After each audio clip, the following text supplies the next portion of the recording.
I rise to ask a few questions about the amendment.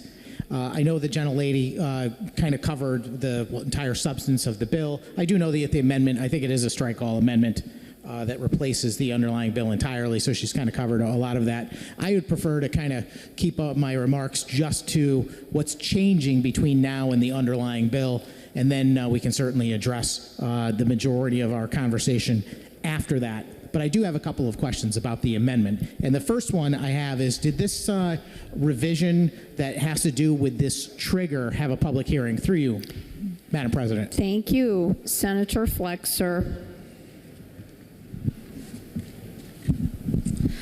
Thank you, Madam President. Madam President, in our committee, we debated this proposal, as I mentioned, for the last couple of years. It's also been debated in the Planning and Development Committee, and the committee discussed at great lengths efforts in other states to deal with this issue, where Connecticut is not alone in having our public libraries having to deal with the difficulty and the extraordinary cost of the licenses and contracts for these e-books. So we were certainly aware that this is not an issue that is limited to patrons of libraries in the state of Connecticut, but it's an issue for patrons of libraries all across the country. And so ensuring that we are acting in concert with other states who may also want to increase access to our public libraries is something that was considered in terms of whether or not this policy had been enacted in other states. Through you, Madam President. Thank you, Senator Sampson. Thank you, Madam President. I appreciate the good chairman's response. But, you know, that's the case in a lot of situations. We recently debated a couple of other bills in this chamber just within the last hour or so, and I was told that those amendments could not run because that particular language did not get a public hearing, that it was better to vote against them because the public didn't have a chance to weigh in. And certainly those topics were submitted to the committee as proposed bills. They had been maybe even potentially offered as amendments in the committees, and they certainly were discussed among the committee members, both behind the scenes and at our various committee meetings and hearings. But the language had never been put before the public in the form of a public hearing, and I understand that to be the reason why the good chairman rejected those amendments. So I'm just curious why it is that we have a similar situation right now where we have something that's never been put before the public for a hearing. This language is brand new to me, in fact. I've only seen it because I think this is hot off the copier. So why is that okay in this case? Through you. Thank you, Senator Flexer. Madam President, I detailed how this proposal has had a wide variety of conversation in the Government Administration Elections Committee and in the Planning and Development Committee. And Madam President, I'm not sure at what point it is inappropriate to be discussing a previous debate on the debate before us on this resolution. I will just say again that we did take into consideration and discuss at length the practice in other states and how this is a concern for libraries, not just here in Connecticut, but across the country. Thank you, Senator Sampson. Thank you very much, Madam President. I appreciate the response, although I wouldn't classify it as an answer. It's quite clear to me and to anyone who's been watching our proceedings today that there is a double standard. That is, that if the minority offers an amendment, there is no requirement to dispute the validity of the policy or make a cogent argument against why it's something that we shouldn't do as a state. It's just dismissed out of hand because it didn't have a public hearing, even though it is the same majority making that determination that decided that it wouldn't get a public hearing to begin with. And yet, in this particular case, not even an hour later, we've got an amendment that's brand new language that never got a public hearing, and suddenly it's okay. And frankly, Madam President, I'm bringing it up just because I'd like to point out that hypocrisy, because I don't believe it is appropriate to continue making what, in my view, is a phony argument, that we can't amend bills based on the fact that there's not a public hearing. So let me just talk more about the substance of the amendment. It looks to me like the language that is changing between the underlying bill, and this amendment, by the way, is being done as a strike-all amendment. So what that means effectively is they're taking and replacing everything that was there with something else that's new.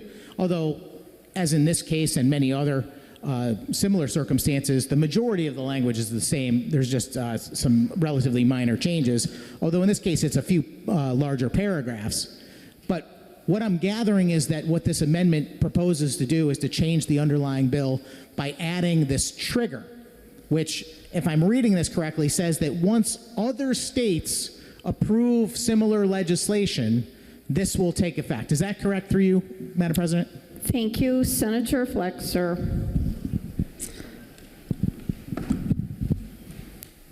Thank you, Madam President. Senator Duff.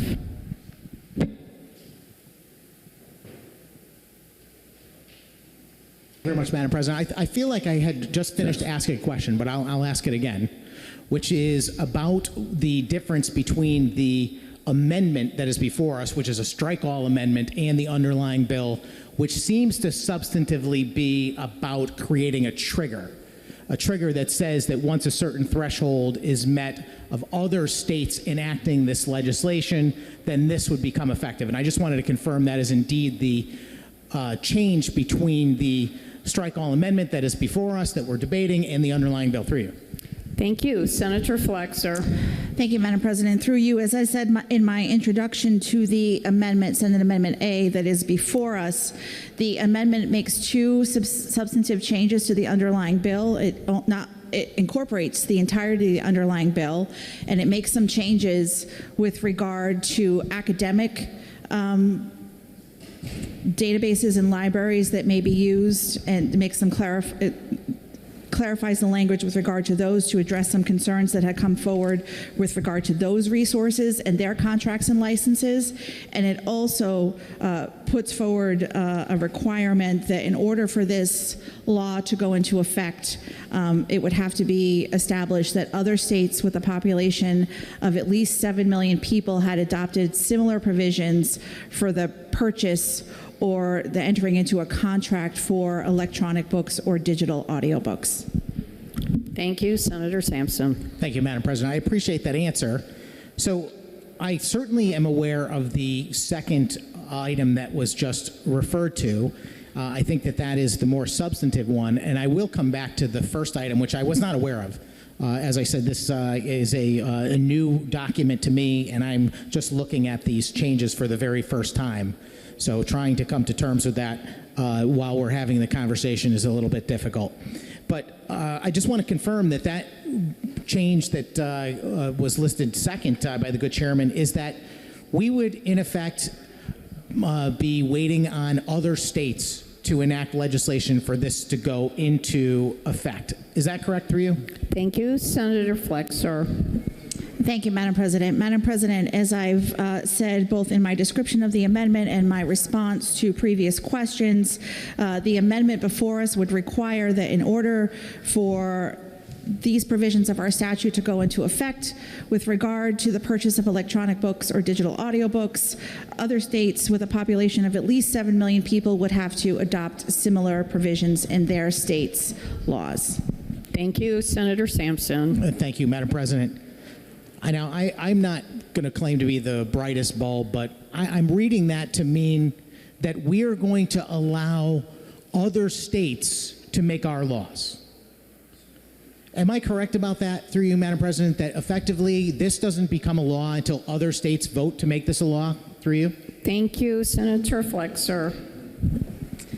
Thank you, Madam President. Madam President, I would strongly disagree with the characterization that we are allowing other states to make our laws. As I've mentioned, there has been a strong effort and incredible lobbying from people who work at libraries and have seen the costs of these electronic books, these digital audiobooks increase dramatically.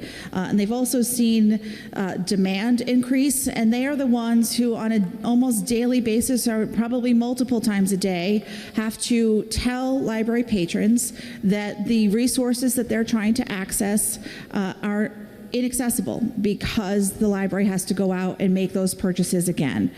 This legislature, with a lot of bipartisan effort, has been trying to address this issue for several years, and as I think is a point of pride for many of us here in this legislature, oftentimes the way that legislation is successful and moves its way through passage of both the Senate and the House is through bipartisan cooperation. And so bipartisan conversation led to the amendment that is here before us. And this amendment is in an attempt to mitigate some of the concerns from legislators who didn't want Connecticut to be out there as aggressively on their own, but also wanted to recognize the concerns of the library directors and other library staff, and frankly, library patrons who have been coming to us for several years asking us to do something about this issue. So, Madam President, I think Connecticut, with this legislation, has an opportunity to be nation leading and building a coalition of states that adopt similar practices, because frankly, this effort has been stymied by large lobbying efforts from the publishing industry, and it's strength in numbers sometimes that can help make change happen. And so, Madam President, I think the amendment before us is an opportunity, as I said, for the state of Connecticut to lead and for this legislature to finally address the concerns of so many of our constituents about this issue. Thank you, Madam President. Thank you, Senator Sampson. Thank you, Madam President. I appreciate the additional information that was provided, although I don't think we got back to the question that I asked, which was whether or not this proposal that is before us is contingent upon enactment by legislatures in other states. It's a simple yes or no question. I believe reading lines 47 through 78, which is the operative language of the bill that creates the provisions by which the state Secretary of the State, in consultation with the state librarian, would verify that legislation is indeed passed in other states to go ahead and enact this policy. Three of you. Thank you, Senator Flexer. Thank you, Madam President. In our last dialogue on this question, I made it clear that this is not turning over our authority to make state laws here in the state of Connecticut to other states, but is an attempt to build a coalition of like-minded states that want to adopt similar policies and ensure that these contracts and sales that are entered into by our libraries are done so with the library patrons in mind, the folks who run the libraries and keeping these sorts of materials accessible, and also the taxpayers in mind. And so there has, as I've referenced multiple times, and I'm not sure how many different ways to say, that this legislature has debated this issue, tried to find consensus, and this amendment before us today represents an amendment that will allow this bill to hopefully reach broad support here in the state Senate and broad support in the state House of Representatives, and finally address this issue that has been before us for quite some time. Thank you, Senator Sampson. Thank you, Madam President, and thank you again for that additional information that doesn't really respond to my question, which I'm going to just save us the effort and make the claim myself based on the plain reading of the language. And I don't want to subject people to reading several paragraphs of the bill, but it's right here in black and white. It's quite clear. It says the Secretary of State and the state librarian are going to check periodically to see if there is legislation similar to this passed in other states. And once they make a determination to do so, there is a whole process laid out here, and 60 days has to go by and blah, blah, blah. And then ultimately it will put this policy into effect. All I was asking for is a clarification. I appreciate the gentlelady's desire to promote this policy and make clear, that she's passionate and thinks it's a good thing. I'm on a fact-finding mission, Madam President. I'm trying to find out for my constituents what this policy does. I'm trying to find out whether this is good policy by digging into the details and understanding what is happening. And for me, I've never seen it to be good policy to make the state of Connecticut's constituents subject to decisions made outside their own state government. In fact, I don't even know if that's allowable. In my view, the state constitution is quite clear. It says only the Connecticut legislature can make Connecticut laws.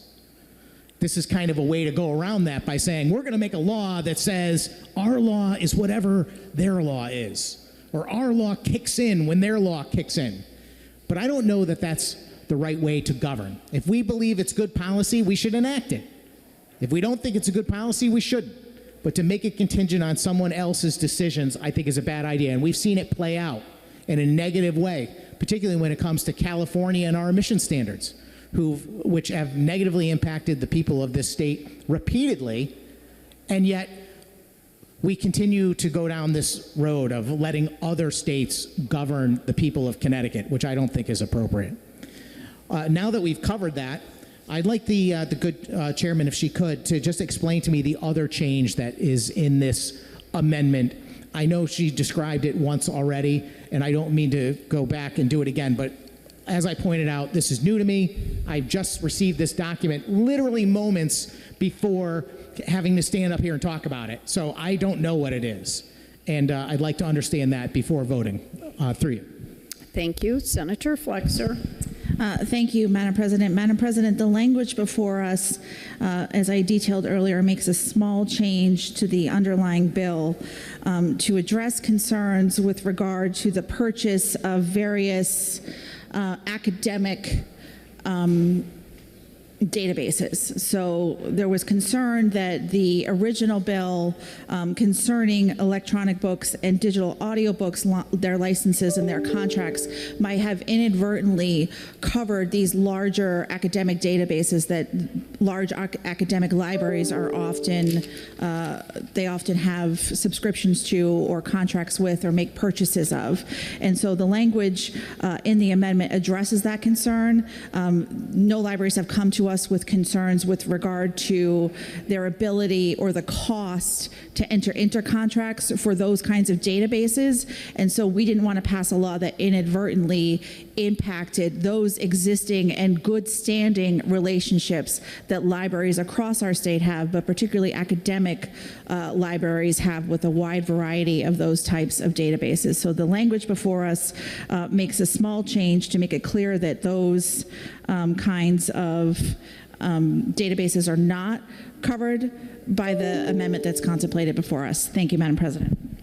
Thank you. Senator Sampson. Thank you very much, Madam President, and I appreciate that description. I'm wondering if the good chairman can tell me where in the bill amendment that is before us that appears, what line numbers through you?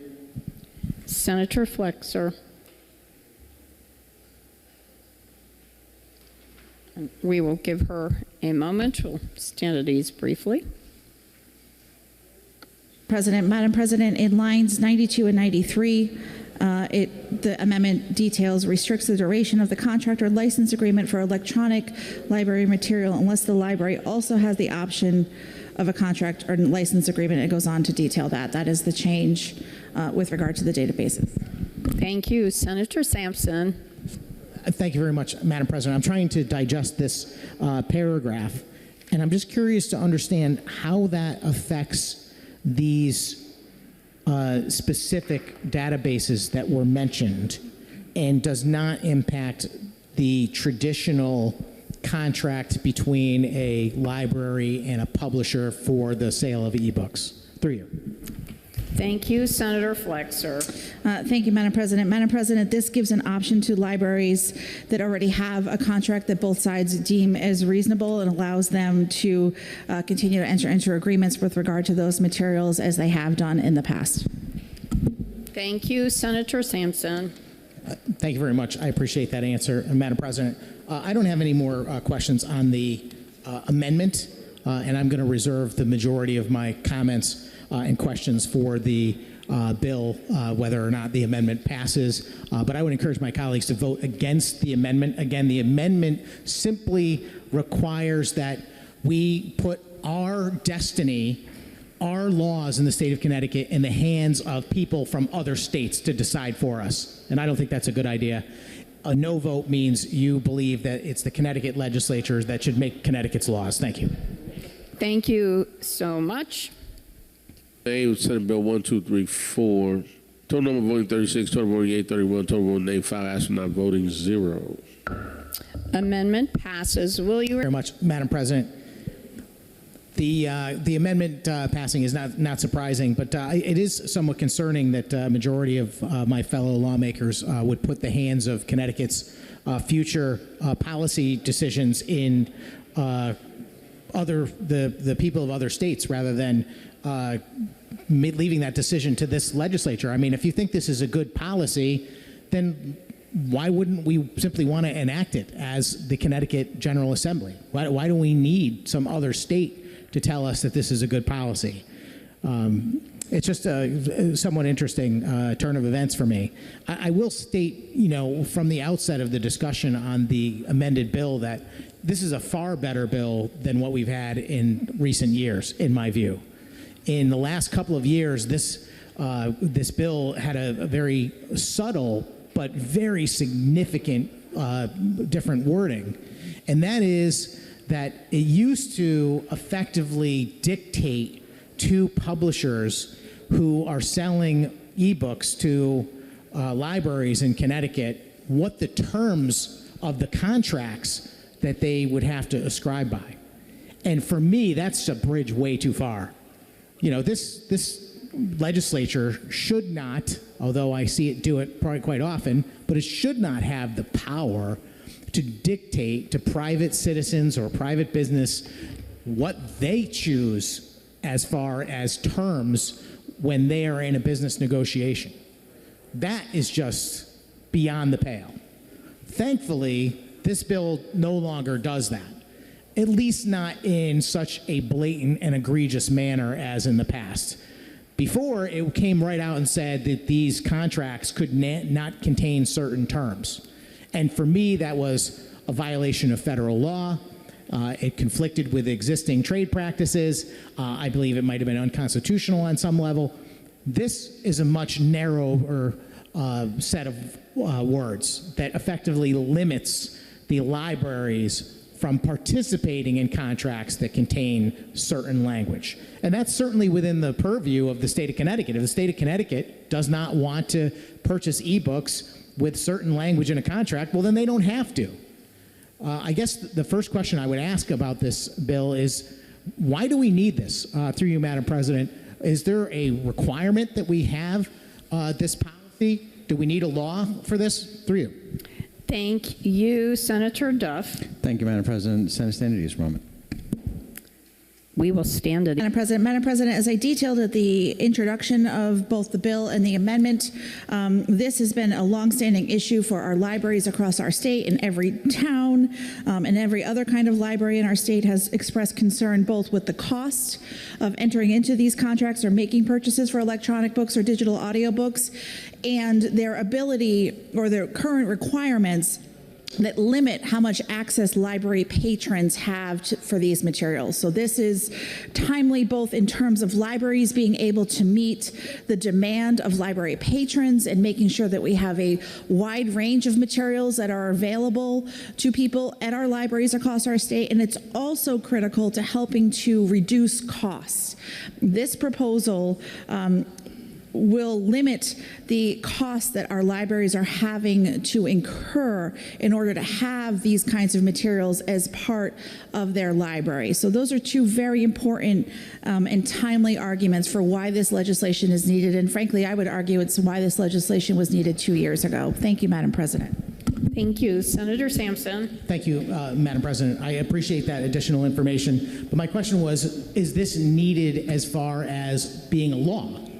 I'm not questioning the motive or the policy itself. That's a separate conversation. I disagree with the policy, but what I'm asking is, do we actually have to pass a law for this policy to be enacted? It seems to me that this bill that is before us directs the state government to take a certain action.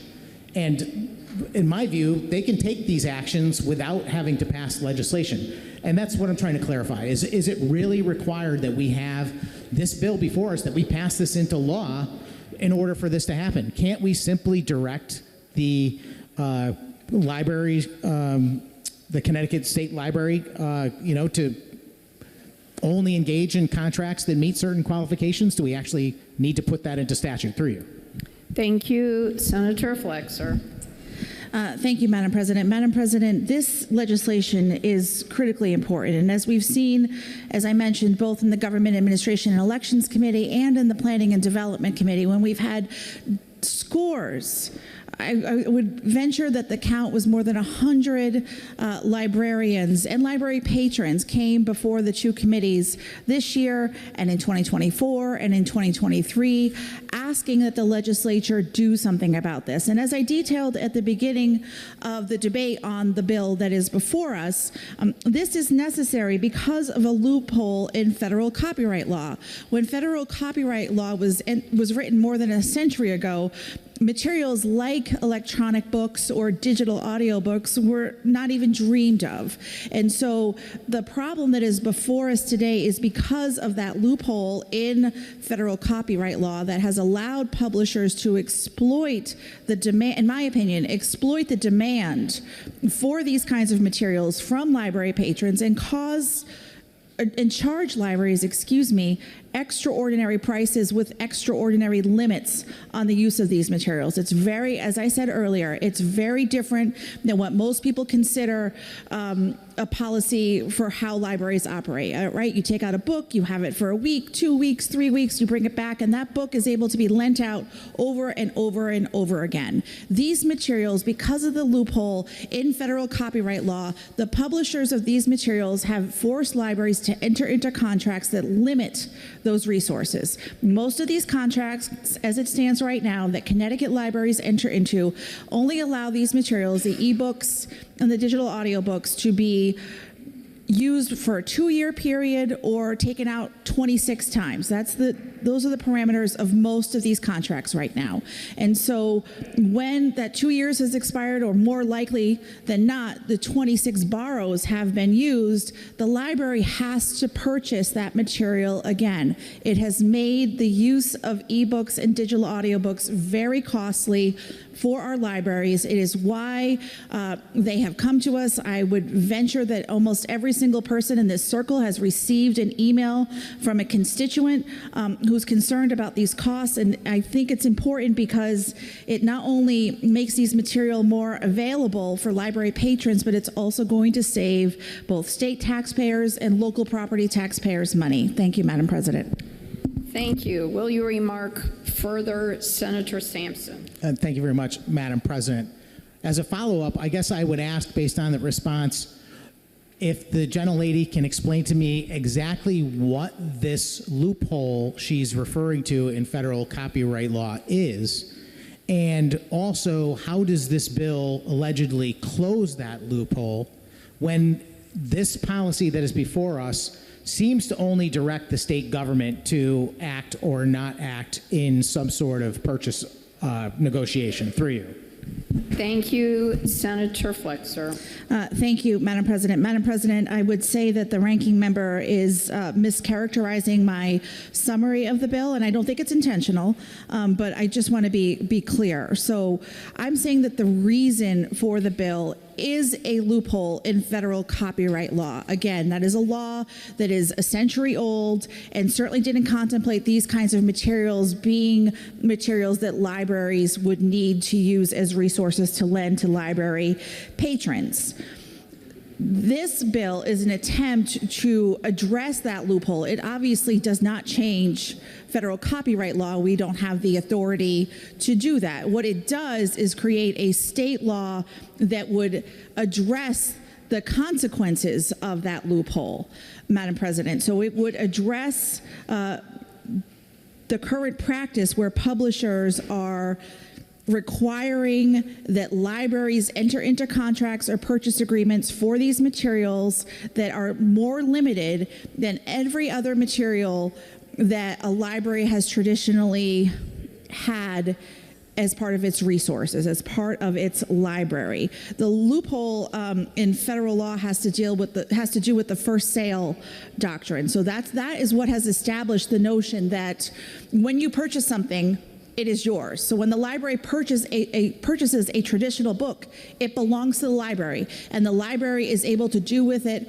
as it pleases. It's the same reason why you, Madam President, as an individual person, may purchase a book, and then if you would like to loan it to me or anyone else who happens to be in this room today, it is the law that establishes your right to do that as the owner of the book. The existing federal copyright law, again, did not contemplate these materials. And so as a result, that loophole, as I've described it multiple times. It's why these contracts concerning electronic books and digital audiobooks, why the publishers have been able to enter into them in this manner. This is a proposal to change state law to make it so our libraries won't have to be subject to those kinds of contracts anymore, and we can get back to what has been practiced for library materials for so long in this country, which is that a library can lend out the materials that it's purchased for a fair price, and be able to lend it to library patrons as they see fit. Thank you, Senator Sampson. Thank you very much, Madam President. Just listening to the gentlelady speak about, in response to my question about the loopholes that she described and the effort to address it with this legislation, and forgive me if I mischaracterized her commentary, but it sounded to me like this bill is designed to close the loophole, but maybe it's just more appropriate to say that it addresses the loophole. I'm really struggling with what the loophole is.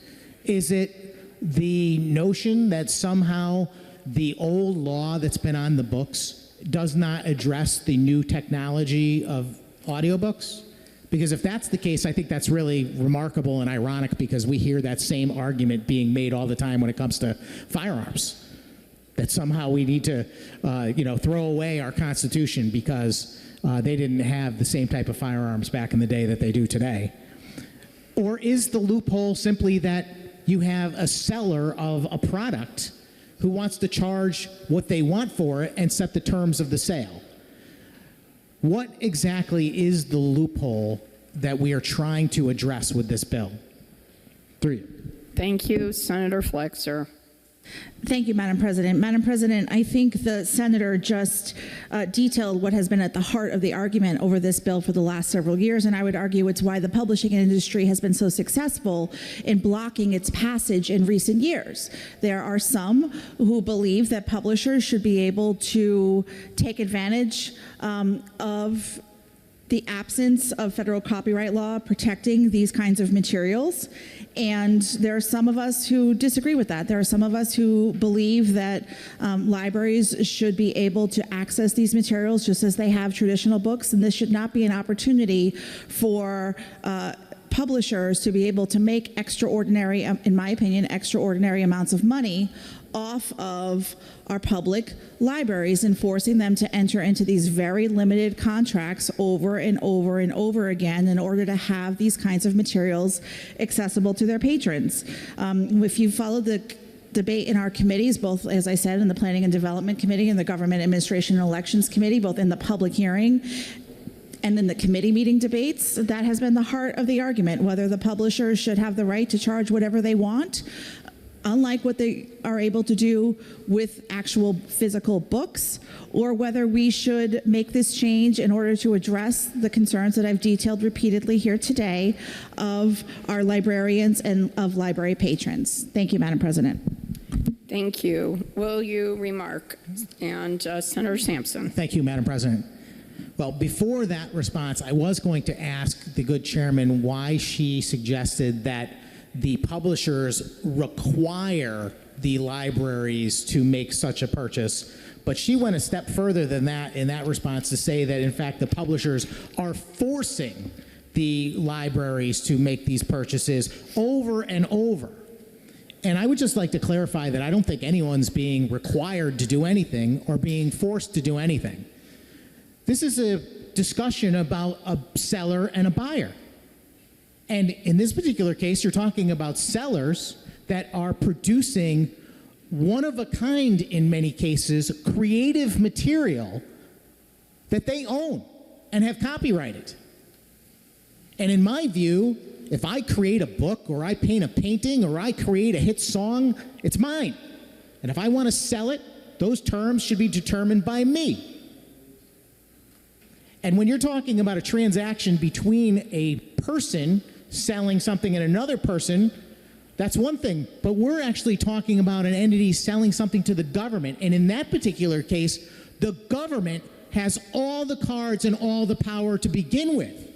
And yet, the legislation that is before us is designed to use the power of government to force a private entity to subject themselves to terms that the government says is appropriate. This bill is about price fixing. It is not about closing loopholes. It is not about the publishers, quote unquote, taking advantage of libraries. It is not about exorbitant prices. It is about an actual marketplace where the publishers are acting on behalf of the folks that created these materials to maximize their profits. That is exactly how our country works. That's what's supposed to happen in America. And no one's being required to buy their product. And everyone knows that if you price your product for too much of a cost, people won't purchase it. Everyone knows that. Children know that, frankly. If I want to sell a dress that's worth $50 for $500, no one's going to buy it. If I try and sell my $5,000 beat-up old car for $20,000, no one's going to buy it. And the publishers know that. But they do realize that there is a value for the product that they sell, and of course, they're doing their job to maximize the value that they can get. And then what's happening here is the state of Connecticut, the people in this legislature, are trying to prevent them from succeeding in selling their product that they own, that they created for the price that they choose, on the terms that they choose, by using government force.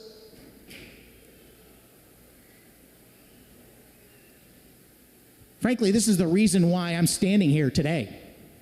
Not this exact issue, but the fact that I decided to get involved in politics because I could not abide by the way my government was acting. Almost every day, injecting itself into the lives of the citizens.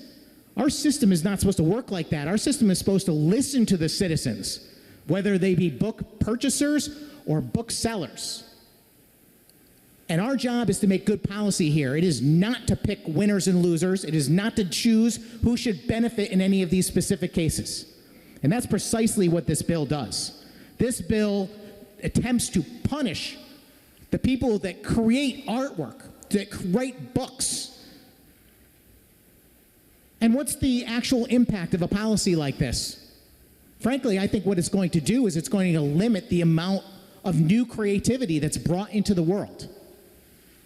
If you make it less profitable, and forget profitable, less able to even survive. The people that I know a few authors. None of them have ever made enough money to be able to afford to pay themselves enough to live on. They have to work a real job.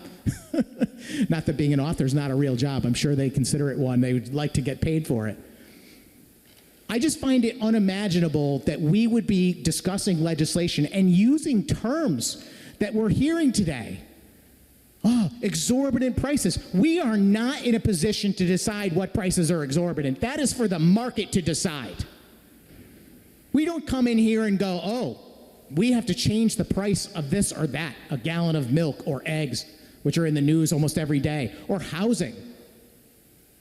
And frankly, I'm concerned that the majority is very interested in changing the price of housing as well. That is not the role of government.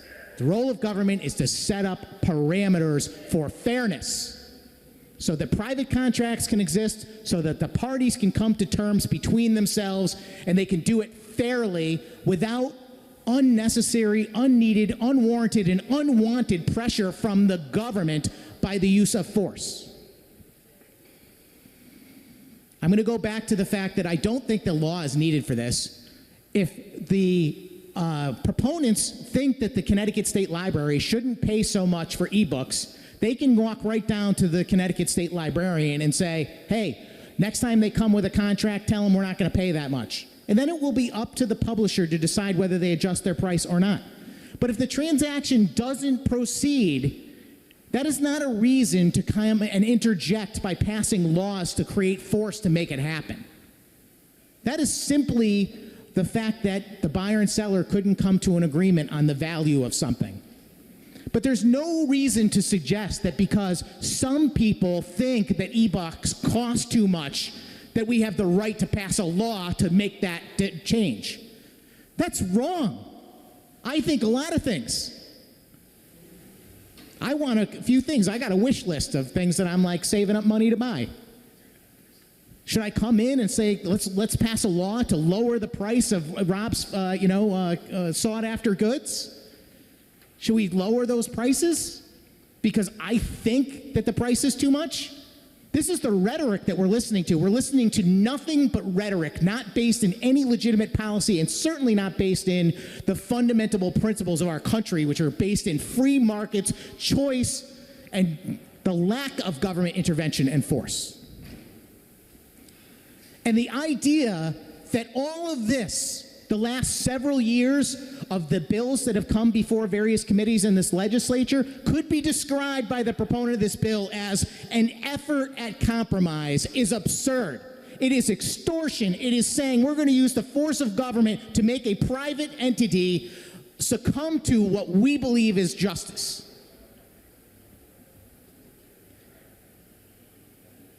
But I'll go back to the fact that this bill is a whole lot better than it was in the past, because at least it's only directing the state to act or not act. I think the amendment was just plain foolish. We should make our own laws, frankly. We don't need other states to decide what our laws are going to be. I might have actually supported this bill if it weren't for that. That just threw it right out the window for me. It's like, what are we doing here? It's absurd. And I don't believe we need a law. I think you could just go down and say that the librarians, hey, you know what? Don't buy them. And if you don't buy them, maybe the publishers will come back. That's what happens in a negotiation. At least that's what happens in a fair negotiation. I'm going to make an effort, Madam President, to improve this bill. I've got an amendment. It's LCO 7642. The clerk should be in possession of that amendment. I ask that he call it and I be allowed to summarize. Mr. Clerk. LCO number 7642, Senate Amendment B. Senator Sampson. Thank you very much, Madam President. One of the concerns I had with this bill in its current form, and again, I'm going to keep saying it, I really do think that it kind of got to the point where at least it fell within the rhyme and reason of only interjecting with the activity of the state government and not going outside and trying to impact private entities. But it does, in fact, impact municipal libraries and possibly other types of libraries that receive certain funding. And I don't think that's appropriate. I think if the legislature, the majority, wants to pass a law directing the Connecticut State Library on what to do and what policy they should have, then they should be able to do that all day long. I wouldn't argue that point. I think they can just do that, but if they want to do it in legislation, I support that as well. What I don't support is when it goes beyond that to suggest that they have the power to tell other libraries what to do. So, the amendment that is before us is very simple. It would redefine the definition of library to say that this only includes libraries that the state owns or operates. So if the state doesn't own or operate the library, then it shouldn't have any right to tell other libraries what contracts to enter into. I move adoption of this amendment, and I'd like a roll call vote when the vote is taken. Thank you very much, Madam President. Thank you. We will have a vote by roll. And would you like to? Madam President, I urge my colleagues to reject this amendment. Thank you. Will you remark further on the amendment? Will you remark further? If not, the machine is open. We are voting on the amendment. Amendment B, Senate Bill 1234, total of voting 36, total voting yea, total voting nay 28, absent not voting 0. Amendment fails. Very much, Madam President. Just a final word on this bill that is before us. While I'm disappointed that the amendments failed, I am very pleased that a lot of work has gone into this legislation over the past several years, and I am extremely pleased that, I believe my words have been heeded, because this bill this year is far superior to what has been proposed in the past. The bill that we had bouncing around in this chamber in the last session, to me, was really outrageous. I think it really went well beyond the role of this legislature and into constitutional concerns and, really limiting the freedom of private entities to engage in negotiating and private contracts and so forth. This bill seems to be limited to just directing the state library in how they conduct themselves when they're negotiating the purchases of ebooks, which I think is well within the parameters of our state government. I'm still going to vote no on the bill, although I don't find it nearly as objectionable as in the past. But those are for the reasons that I mentioned. One is that I don't believe that the addition of this trigger is a positive move. I think making our laws subject to what happens in other states is suspect at best. And the other piece of this is that I think it does extend a little farther than it should into other types of library entities.